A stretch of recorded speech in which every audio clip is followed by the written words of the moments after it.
And we're back here at the 59th Bill Rahm Invitational Bowling Tournament here at Suburban Lanes. And we are about to give you, Bill Hansen is about to give you the results of Game 2. We want to remind you that we're brought to you in part by Jim and Jeremy Letter at Jim Letter's Body Shop, J&F Construction, Roger Brown at Winnie's Lock, Safe, and A&E Fire and Safety Services, and Kim Stamper at Lulu's Kitchen on Marion Road. So, Bill, what do we have for going on here for Game 2? Alrighty, on lanes 1 and 2, Mitch Long had a 196 that second game. That gave him a 384 total. And Sean Ridgway had 201, gives him 477, so he's up 90 pins on Mitch.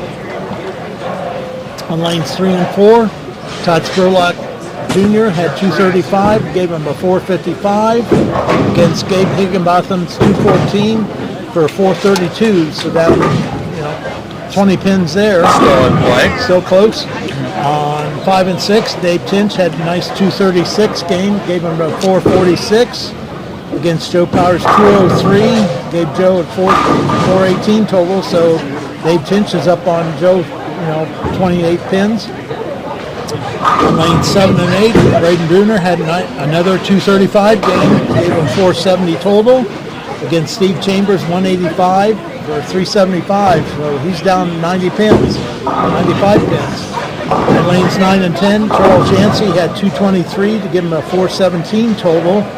Against Jacob Derry's 198, and that's 409. So, close match Very there. Close match, 8 pins. 8 pins there, yeah.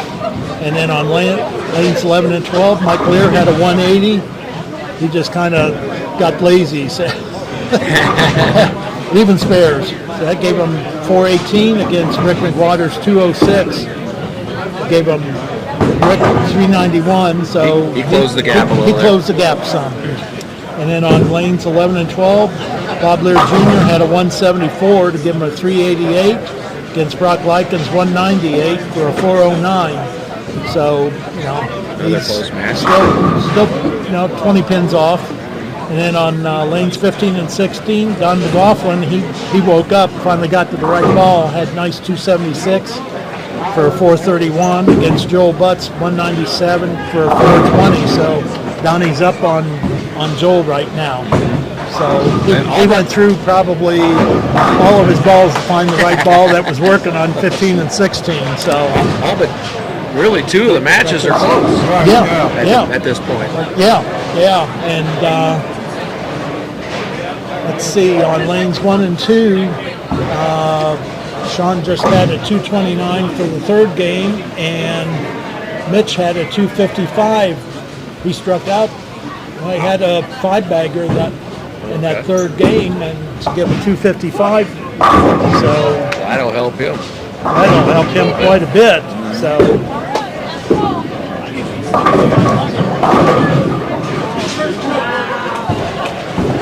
Of course, he trailed by 93 pins. Yeah. He cut, 26 off? Yeah. So, not impossible, but it would be, I guess 639. Still pretty much of a long shot. Yeah, 255 and Sean's 229. So that third game, Mitch has 639 against Sean's 706. So he's still off, 60-some pins. 60-some pins. So that's going to be a long road to hoe for Mitch to come back. To do that in one game is difficult. But it can happen, though. It can happen, yeah. But most of the other matches, they're 2/3 of the way through their third game, and they're moving right along. It's almost like who can bowl faster right now? Speed bowling. Yeah, speed bowling. That's why I told Sean, I said, you guys are speed bowling down here, but when they're throwing this many strikes, a lot of strikes. Yeah. It doesn't take long to bowl a game. Two people. Not a lot of splits. And No. Well, we said that, and then Dave Tinch just left the big 4 on lane 5. So there's been a couple of 5 pins left, and so I think there's been some pictures taken of that'll be on Facebook here later. So, but in 59 years, you've probably seen just about all of it, haven't you? Harry had They had the biggest loss.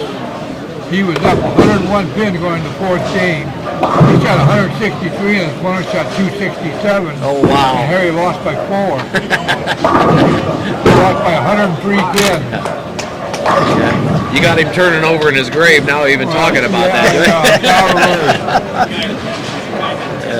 Harry Wells, the original proprietor of Suburban Lanes, and was here for many years. I bowled late Mike Spears, and I was up 75 in the last game.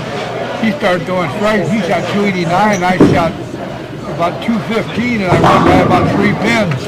Wow. He kept throwing all these strikes. I kept thinking, holy mackerel, you're going to shoot 300, I'm going to get beat. There you go. All right, so there's the results of Game 2. We'll be back with the results of Game 3 as soon as they're completed. And Bill has the stats compiled. And we want to remind you, brought to you by Isaac King and Dylan Watt at McKeever and Associates Engineering and Surveying, Gary and Judy McKee at Quality Printing, 214 West Liberty Street in Bucyrus, Todd Nye at Nye Builders since 1946, Mark Bernhard at Mike's Roofing, phone 562-5752, and the Kimmerline family at Bucyrus Road Materials since 1939. So any closing thoughts, or we'll just wait till Game 3 and see where we're at? Yeah, just wait till it gets done. Yeah, they're moving right along. That's one thing. That's probably the Mitch that we're going to be done before they're done with Game 3. Yeah, just about, yeah. They're in the third frame of Game 3. Yeah. And they're in the third game of Game 4. Third frame of Game 4. Well, a lot of strikes down there in 1 and 2. Yeah. So. Well, they'll just get to sit back and watch the rest of the bowlers. Yeah, definitely. All right, so we'll be back with the results here at Suburban Lanes, the 59th Bill Rahm Invitational, when we get finished with Game 3.